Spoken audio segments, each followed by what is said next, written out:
जब हम अपने दोस्तों के साथ, रिश्तेदारों के साथ जब हम बात कर रहे होते हैं, तब हम भाषा का प्रयोग कर रहे होते हैं।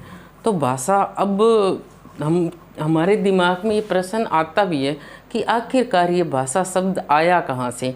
जैसे कि हमारे विश्व की लगभग सभी भाषाओं का विकास संस्कृत भाषा से हुआ माना जाता है। संस्कृत, जो हमारी संस्कृत भाषा है, ये विश्व की प्राचीनतम भाषाओं में से एक है और इससे लगभग विश्व की सभी भाषाओं का विकास हुआ है। और हमें इस बात का मुझे बहुत गर्व महसूस होता है कि हमारे देश की में कभी संस्कृत जैसी भाषा रही थी और अब भी हमें संस्कृत भाषा को बढ़ावा देना चाहिए।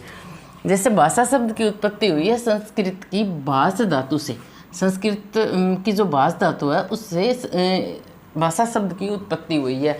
भाष शब्द, ये जो भाष धातु है, इसका अर्थ होता है बोलना। भाषा का प्रयोग हम मोस्ट ऑफ बोलकर ही कर रहे होते हैं। लिखित रूप का प्रयोग होता भी बहुत कम है। तो लिखित रूप बाद में आया था, लिखने का विकास बाद में हुआ था।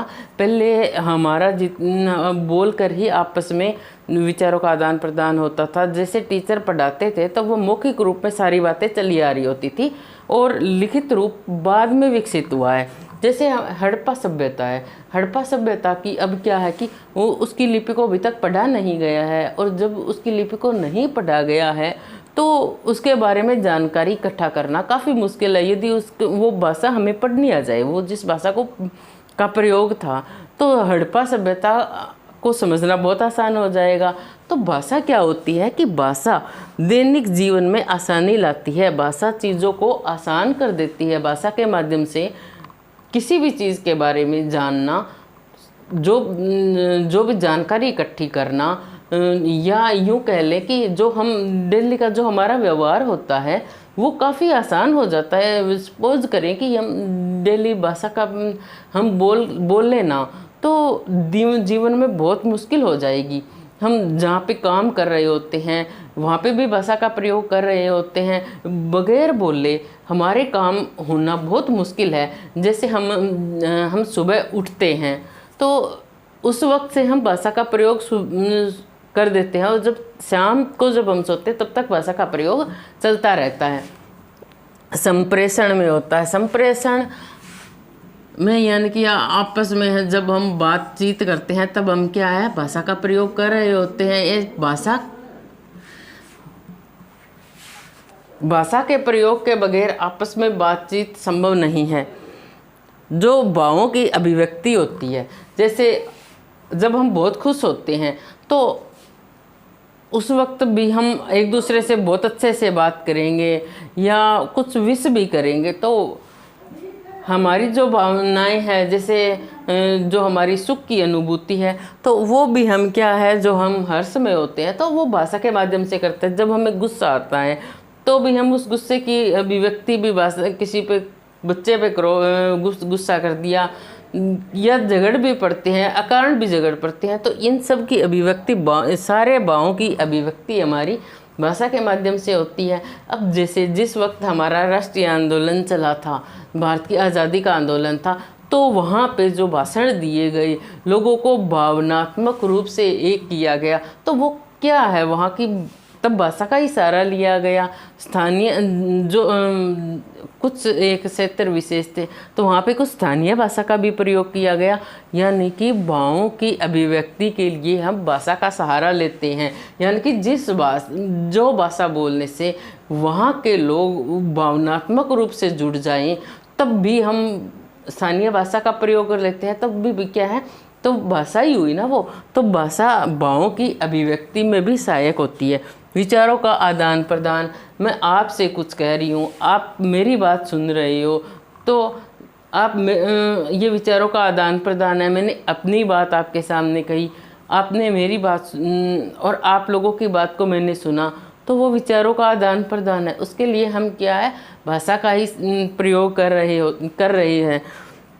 दैनिक जीवन में आसानी, हमारा दैनिक जीवन इससे काफ़ी आसान हो जाता है।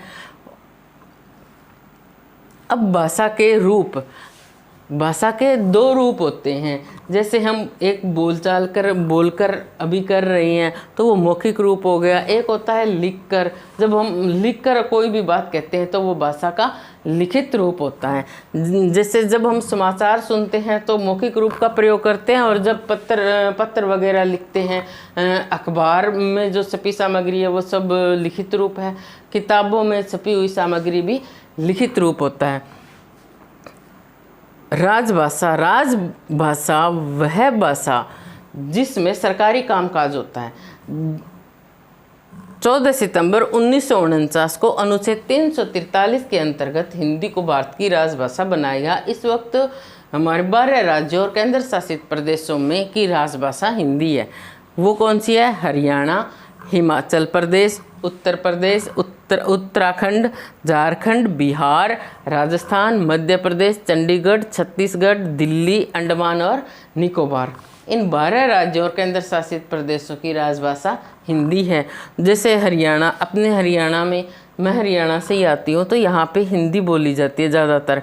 हिमाचल प्रदेश है, यहाँ पे भी हिंदी बोली जाती है। उत्तराखंड, उत्तर प्रदेश, उत्तराखंड, यहाँ प्योर हिंदी बोली जाती है। तो ऐसे हमें याद भी रह जाएगा कि यहाँ की राजभाषा हिंदी है।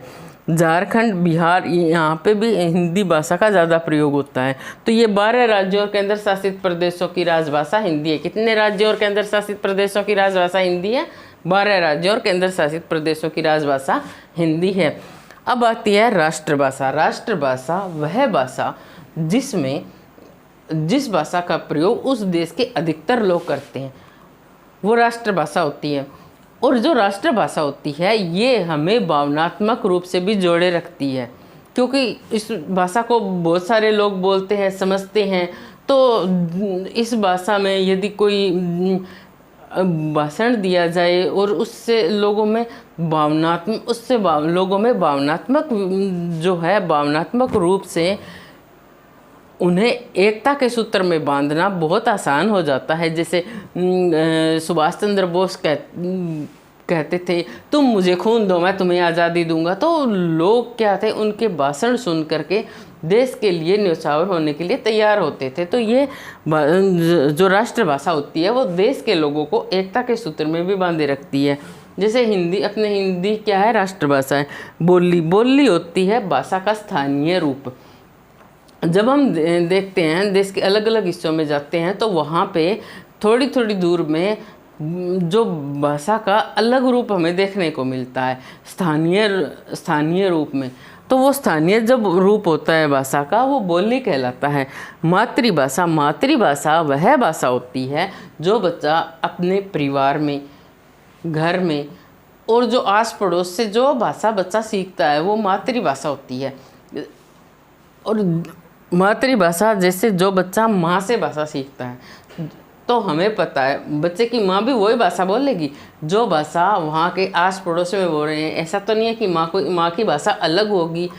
जिस माहौल में माँ रह रही है वही भाषा माँ बोलेगी। यानी कि बच्चा जो भाषा माँ से सीखता है वो भाषा मातृभाषा होती है।